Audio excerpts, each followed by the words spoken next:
or we can like actually try to make a game, which the major difference is a bunch of features in a map versus like an actual reason for being in that spot. So all of those different things, if we can talk about all of those things and iron that out, and get ourselves aligned by the end of this meeting, then we should be able to move forward as a team cohesively towards one goal, get up out of this class and move on to the next one so we can all graduate and get on with our lives. So before we even get into that, I know I have a lot to say, but I want to open the floor to let everyone else also speak as well, because it can end up being like just a long rant. So I'll open up the floor and let anyone who wants to speak and join in and just kind of clear the air and get ourselves. Yeah. Can I start by saying something? Because I want to like put something else. Because I was talking with Roy or whatever, like earlier today, and he brought to my attention how some of the online students were feeling like we were kind of throwing you guys under the bus. And I want to clarify and make sure that like there isn't any problem here, because that wasn't, at least especially like my intention.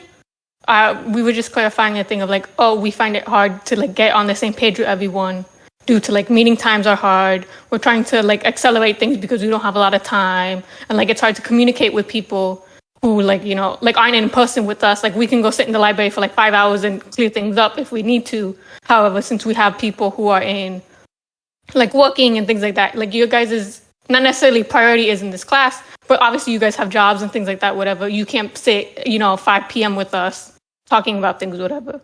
So when we mentioned things like, oh, it's hard to communicate with the online students, it wasn't a thing like, oh, it's the online students' problems that were like this, to blame you guys.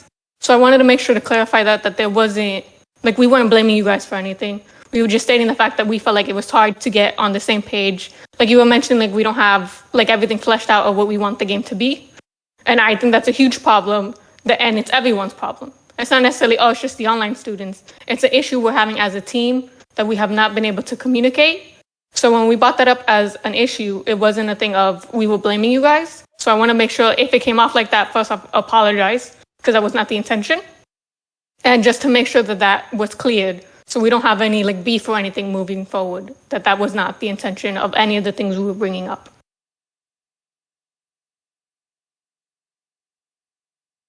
Absolutely. I know for one, I definitely accept your apology. The number one thing is moving forward. I will say,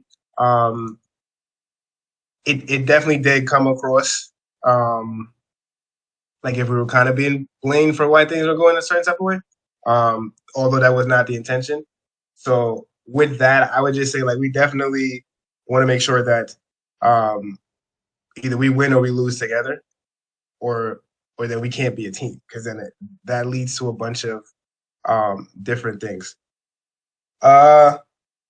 Once again, I don't want to get too deep into mine just yet. I don't know if anyone else wants to share anything that they want to say, Amanda, Daniel, Jonathan, both of you, Sean, anyone want to share before?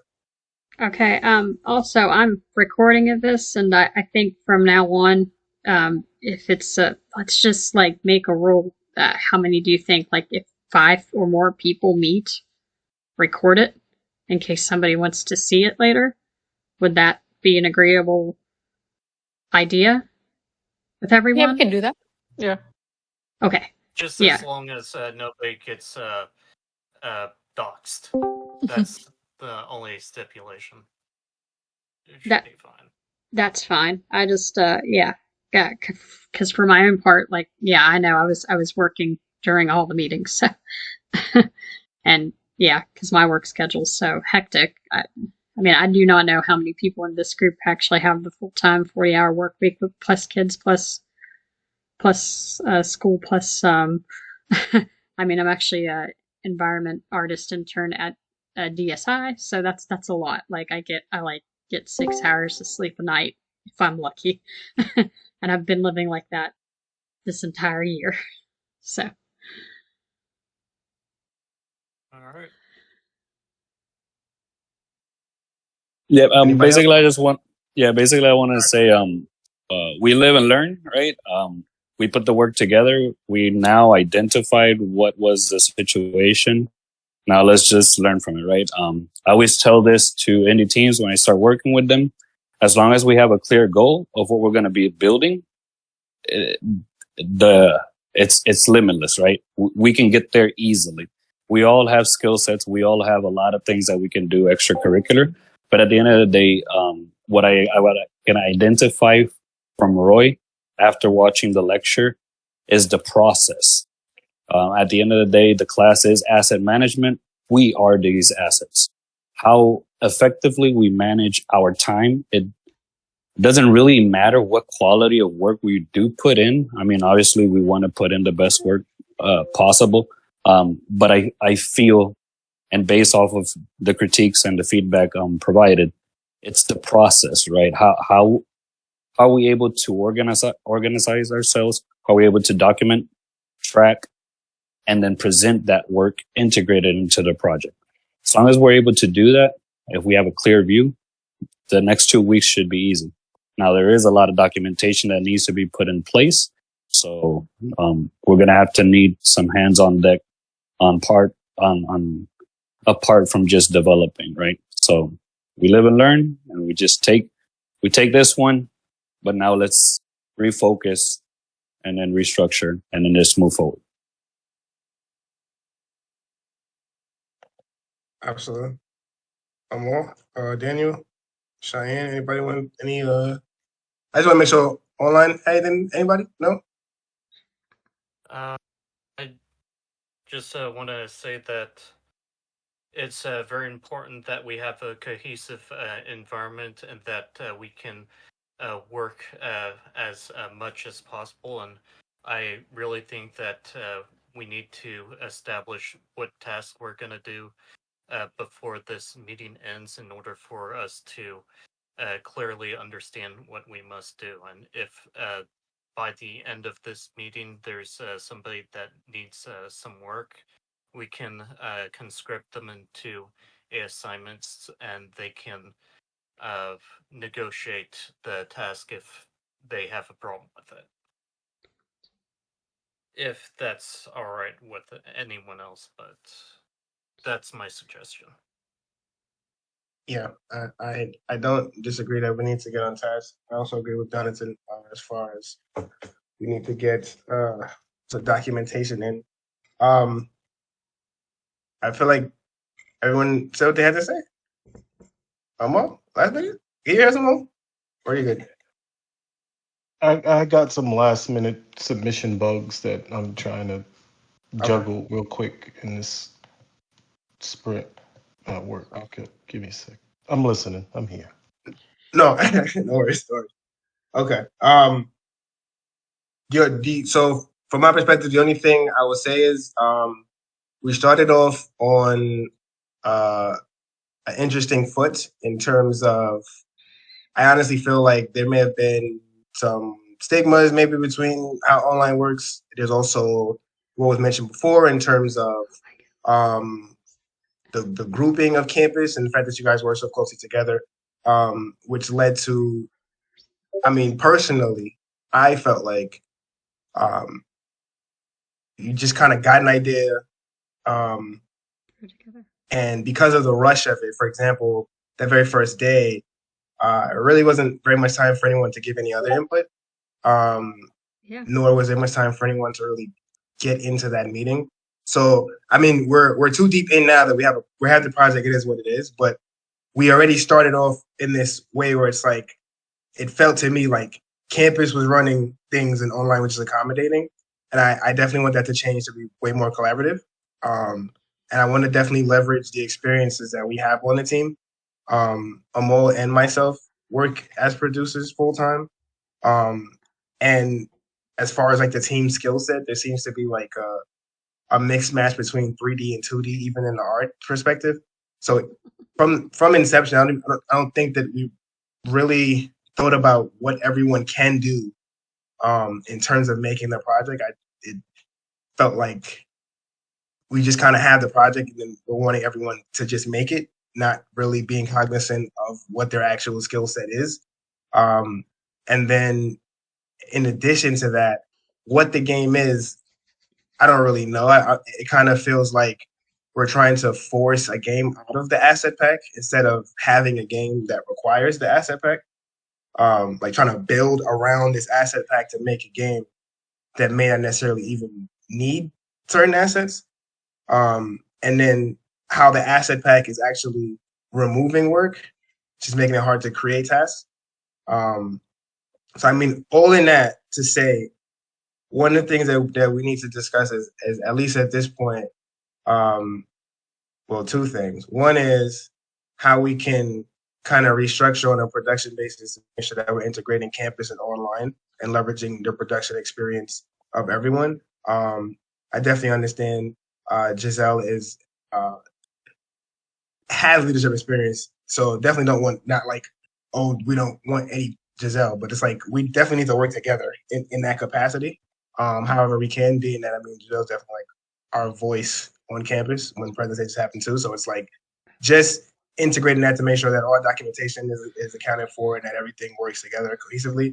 And then the second thing is streamlining this game to make it make sense for the next 2.5 weeks, because we have a lot of moving parts that, if we really break them down, require a lot of different pieces, that given that we don't have as much time as we started out with, we may need to start thinking about what we can cut and what we can really focus in on in order to just make sure that everyone, number one, has tasks, but that the task makes sense towards an end goal, which is a playable build of a game that has a start and a finish and a reason for the play to be there.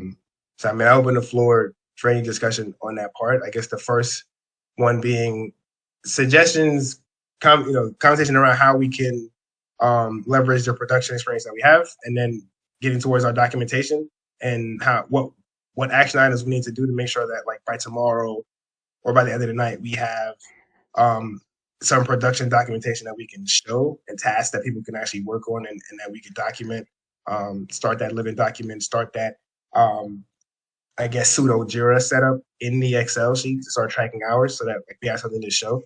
And then after that, really, how do we streamline this game at this point that we're in, to make sure that we can deliver something within 2.5 weeks, considering that within the next, Thursday, Friday, Saturday, Sunday, Monday. So within the next 6 days, we need to deliver something that accounts for maybe 10 to 14 days of work.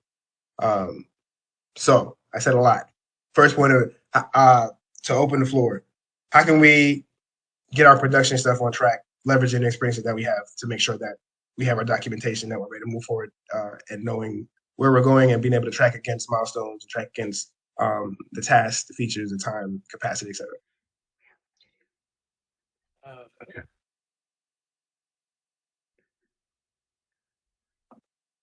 You saying something, Daniel?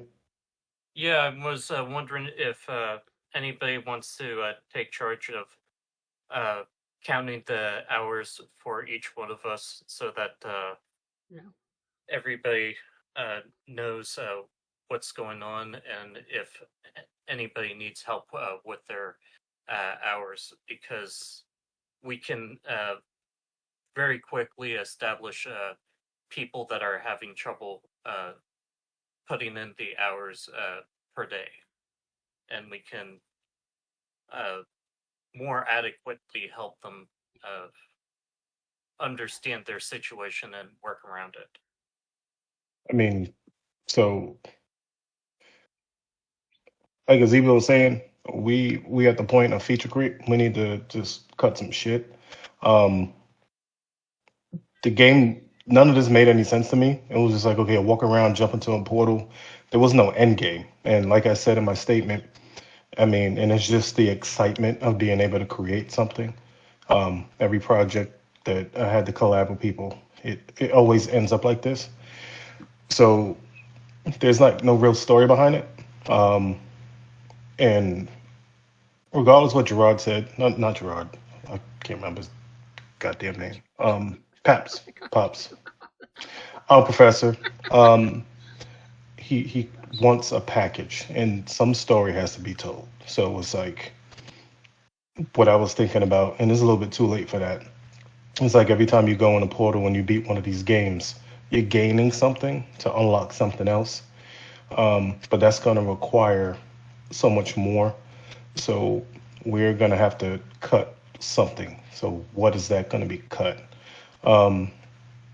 And also, like Azibo was saying, I'm doing sound. I didn't want to do any 3D this month. I really didn't. So I was going to do sound, but again, this template that we has a bunch of sound. So it was like, okay, what actually needs sound? And I can't do any sound until these 2D levels are completed because I don't know what sound is going to be needed. I don't know what props is going to be needed. I mean, if it's going to be Pac-Man, yeah, you need the little balls, you need to gulp. But like, what else is a person going to need with sound? I don't like coming in, taking over, and because this is what I do. This is what Azibo does. It's in our DNA. It's easy for us to come in, organize, and be like, okay, boom, boom, boom. But you know what I'm saying? Can't do that. You got to collaborate. So we need to figure out what every level needs so that way we can break them down and then everybody knows what they need to do. Because if not, we're all just scrambling. Because I don't have shit to do. I mean, I got sounds. I researched some stuff. I have a bunch of sounds because I'm a music producer too. I was a music producer first, so I got tons of sounds. And I can make some like custom background music, whatever. But I don't know what sounds you guys need because there's no sheet. So it was like we could have did a quick GDD to break all that stuff down, and then be able to piece off stuff to each artist, level designer, because there's a lot of talent in here, like I said. So we need to start from the bottom, get the process, and then figure out who needs to do what, when, why, let everything trickle down, and then we can assign, and this will run smoothly. So what are we going to cut? That is my question. Okay, since I you was said gonna there say was no both. GDD, and since you don't have much work since your sound, I don't know names yet, so I'm a super producer. Do you want to take on like the GDD? Would that help us at all, or is it too late for a GDD? That's a little bit too late for a GDD. Yeah, it's too late to do a full GDD, but like what? So all right. First and foremost, right? Let's back up a little. Okay. From a production perspective, we have things that we need first and foremost, right? Like, so we got a capacity plan, right? And we need our tasks, right? But we can't get our tasks until we have a game. We have assets, we have a way that they link, but we don't really have a game. Using the asset pack, for example, the entire horror perspective for however long it is pretty much taken care of. So then once you go through the portal, it's like then you change camera perspective to a 2D setup with a 3D asset, right? I'm not sure why specifically, just because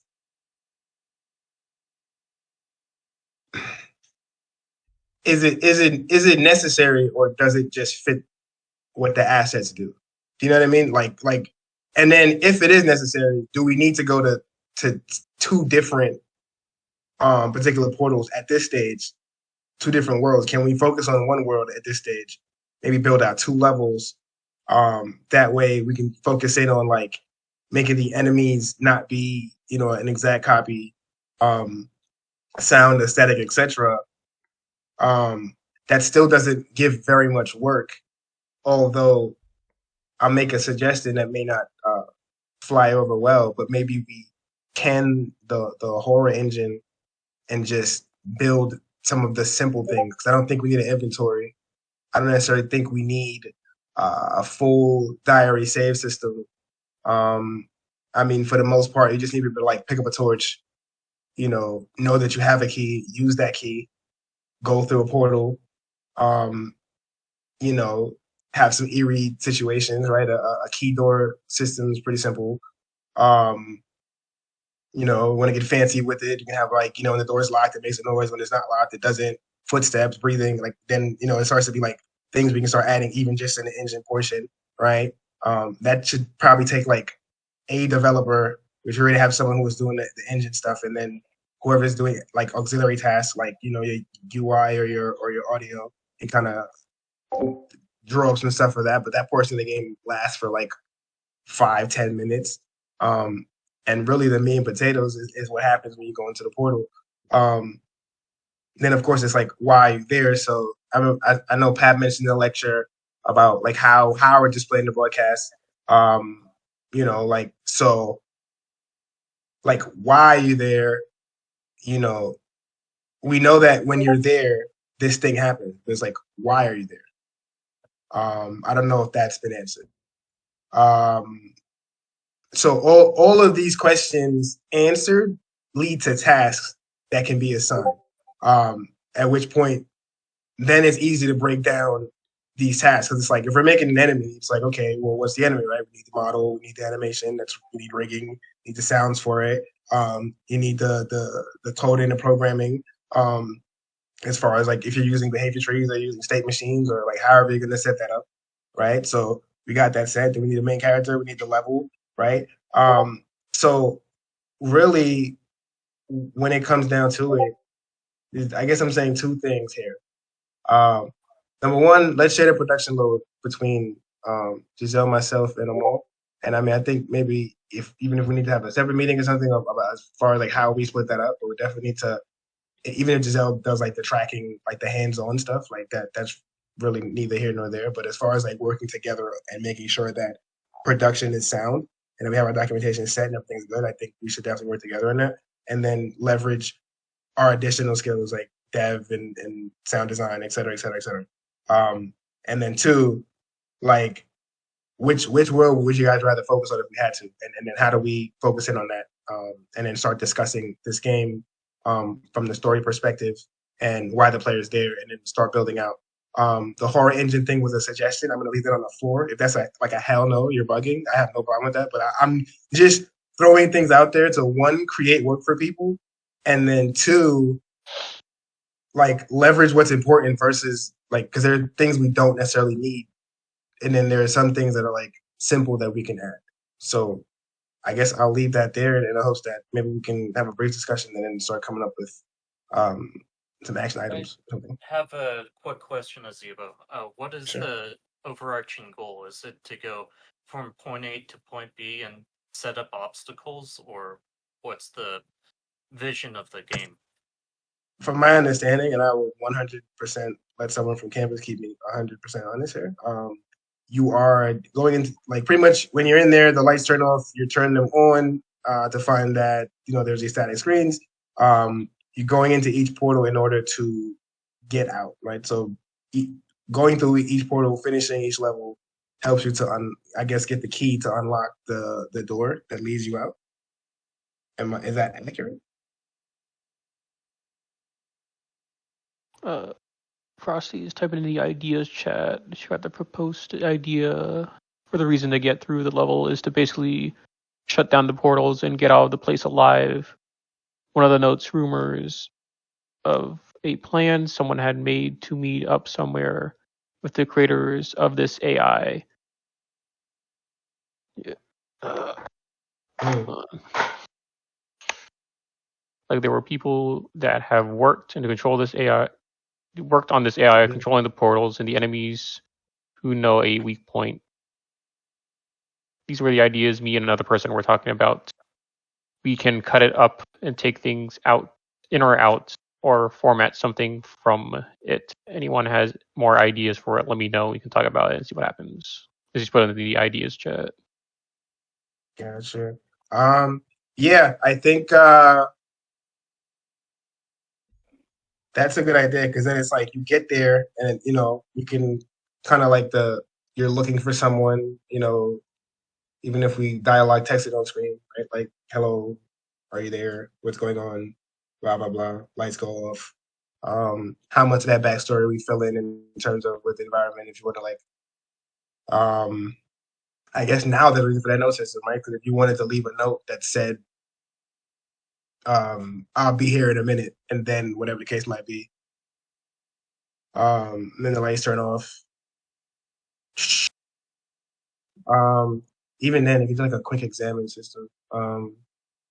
Yeah, so first things first, I guess, because I like that. That the question is, and I would love to hear from others. Although I don't mind making the decisions, I don't want to be making decisions for anyone. I would, definitely want to make sure everyone has their own voice and can say what they want. But what's everyone's level of, I guess, attachment to the horror engine itself?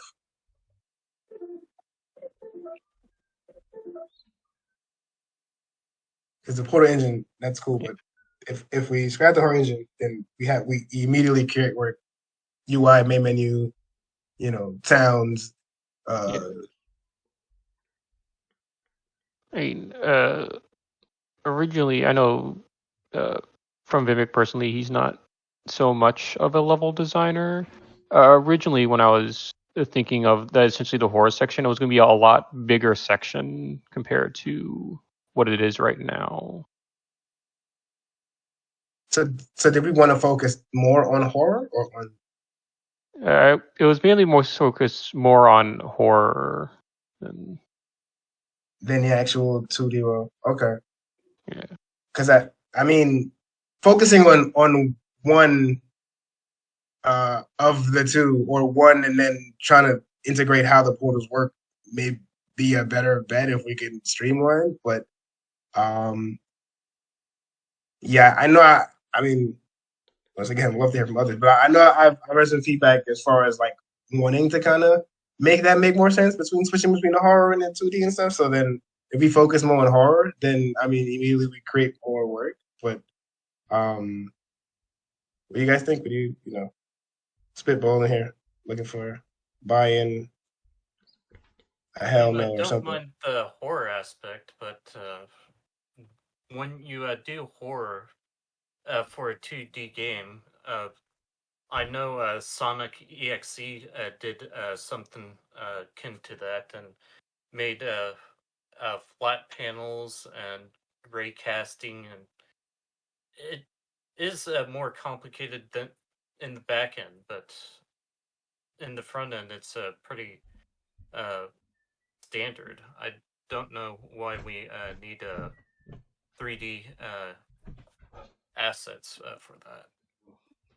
Well, I'm assuming if we went this route, it would be 3D. In which case, can we use like default meshes? It's like, goodness. do we have to have original characters in this case? Holy cow!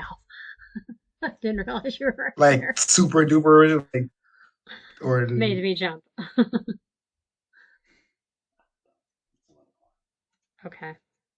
I mean, hopefully they'll be done soon. It's not going to see the light of day or be yes, in they are staying on task type of this time. Steam type of channel. So we probably can credit some Sonic or Mario type of thing and recolor it and just do it like that. But what do you think? I don't know. That route sounds fishy. It just reusing those assets are just too tricky. I think shifting from the horror engine at this moment, it's Wednesday, the second week. We literally have about a week and a half to build this. Getting away from that horror engine obviously is going to limit us drastically.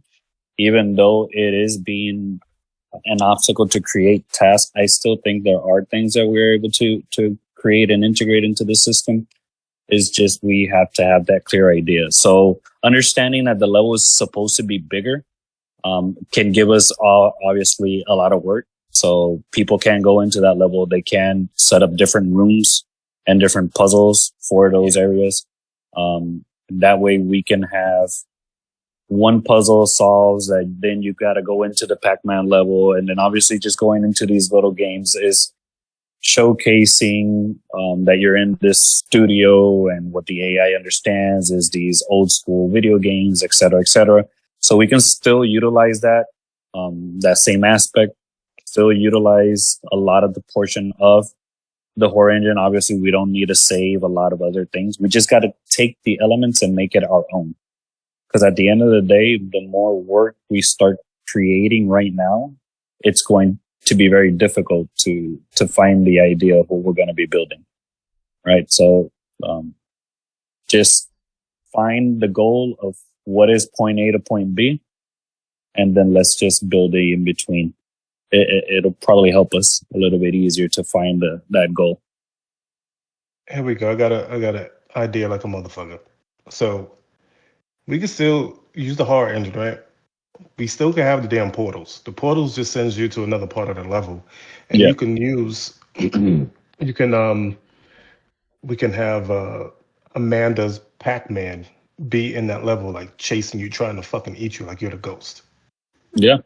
You see what I'm saying? And then you could turn Mario, the skeleton, that could be an enemy in there trying to whoop your ass too. So Yeah. you could turn them into enemies. So essentially, it's like it's still going off of the horror thing, and we're still utilizing everybody else's work. Exactly. So the AI possess these characters that we had from our childhood, and now they're trying to eat us, right? Like it's the same concept, and now we have a goal. We can work towards this. We can make tasks. We can get a plan, right? And I guess I'll switch over to level design. Yeah. I think y'all oversimplifying this. And the other part is the point of removing the horror engine is also removing other work. So it's not creating work in addition to the work we already have.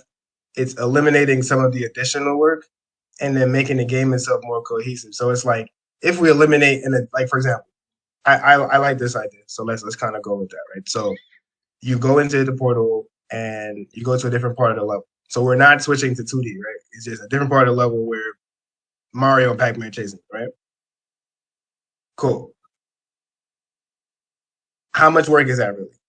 Just adding additional space for Mario and Pac-Man to chase. Like Mario and Pac-Man are probably going to operate on similar behavior trees, so there's not going to be too much programming behind random location movement and a spot pursuit situation. Then the model's already done, right? So then if there's already UI, if there's already sound, if there's already, a health system, if there's already all these different things, then the only thing left to do is level design. At which point, then a lot of people are out of work. So that's why it's like, if we go with that idea, I'm with that. But then let's strip the horror engine then. And then what do we need? You just need to pick up a torch and throw it over. You just need a key that's there. And then now we have work. You have UI, main menu, sound, movement, and all these different things, plus integrating that new idea of instead of switching to 2D, let's just go to a different part of the level. And then there, you know what I mean? Like there could be the Pac-Man area, the Mario area. Maybe we don't change cameras, but we figure out how to, because the portals, the portal asset technically allows you to essentially hide objects within the room. When we go through it, you can essentially see around. So the idea to use those portals, that they seem to be set up like TVs, just like in like the middle of a room, like nothing behind them, and you can go in, and then that room would change to something different. Mm-hmm.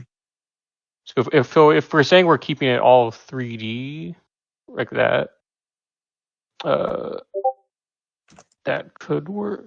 I'm just trying to think of, and also while I'm thinking of that, we should go and strip down what do we actually need for the actual horror part, because I'm not opposed. I'm not opposed for actually just scrapping the horror engine and trying to make our stuff from Ohm to give us more tasks. Because like, what do we actually need from the horror sections, right? Yeah. Make a deck right now, right? Because pretty much what we need: pick up and drop.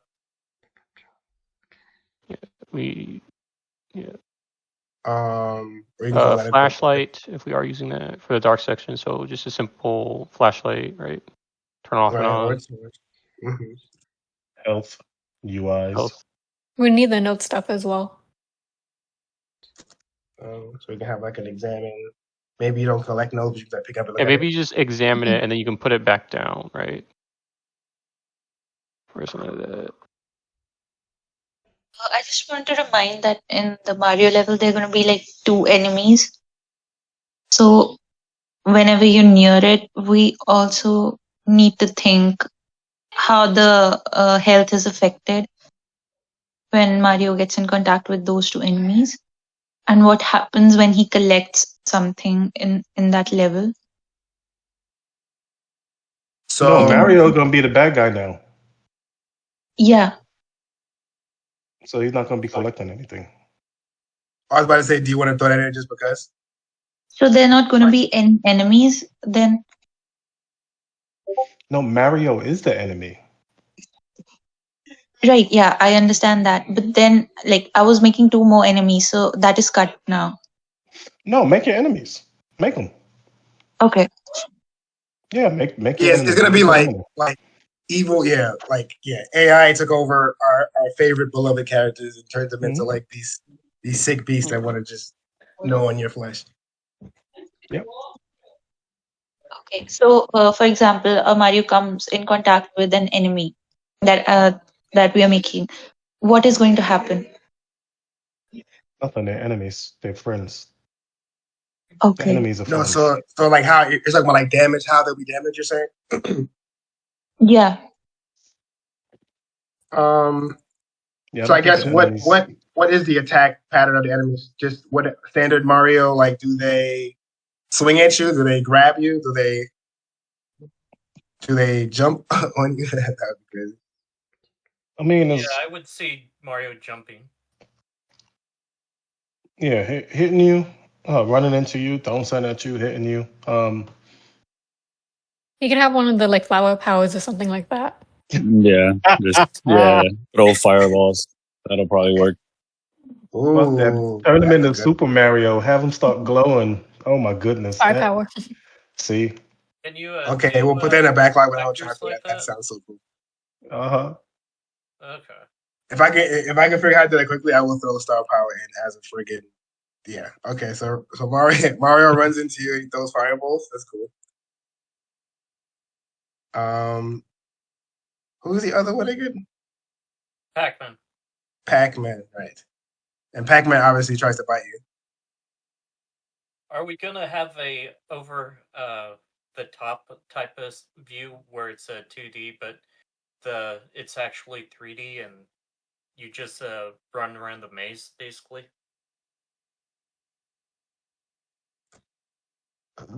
No, it's just we're just gonna go in a different part, and then each portal just has like a different group of enemies, I guess. So like you go to one portal and Mario runs down on you, and then you go to the other portal and it's like Pac-Man and his ghost buddies. They're like all trying to get at you, I guess.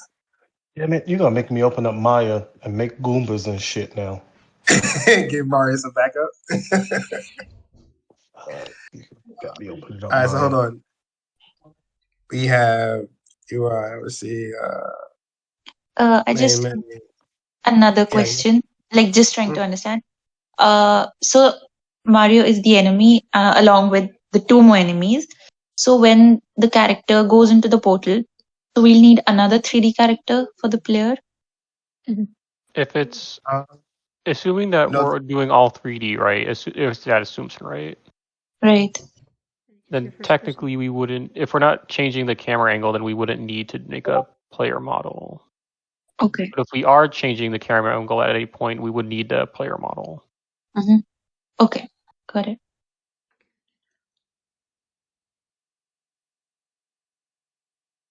So an idea I had that would maybe add more to the things we have to do, instead of having Mario just chase you, maybe it'll mimic your movements. So like you run and then like 2 seconds later it'll follow the exact path you took. So it's kind of like you have to keep moving, because if you pause for enough time, then Mario will be where you are, and then that'll like take a life out of you. So like the shadow clones from Galaxy. Yeah. Yep. That's cool. Wait, so describe that one more time. So it's like Mario copies your movements, except there's like a delay of like 2 seconds or something. You could just figure that out whenever. So it's kind of pushing you to keep moving, because if you stop, then Mario's going to be where exactly you are, and it's going to take a life away. So you have to keep thinking on the fly while also avoiding the other enemies. And it also adds like a different developing programming challenge because instead of just having it chase you, I don't know how difficult it is. Maybe it could be just quick, but it's something different, something unique. So let me make sure I understand, right? So you get into the level, you run to the left.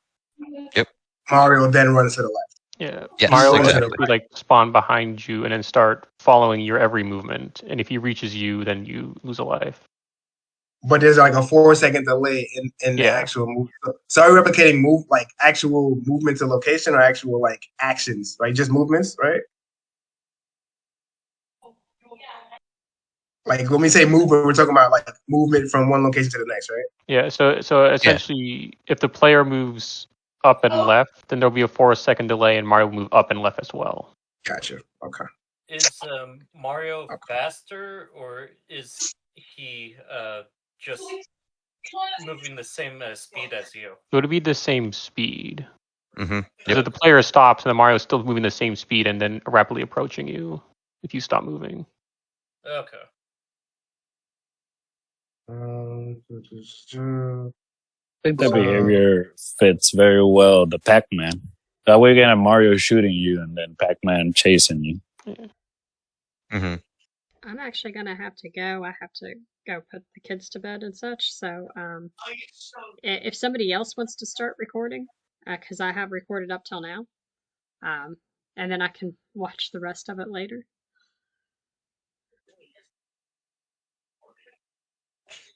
I don't know if anybody has recording software. Yeah. I have OBS. I can quickly pop it up and try to get a recording. All right, thanks. And then I'll put mine up tomorrow morning when I wake up. So, but I've got most of it anyway. I lasted 40 minutes. So, or wait, yeah, I think so. All right. I'll talk to you later. Goodbye. Have a good evening. You too. Bye, Amanda.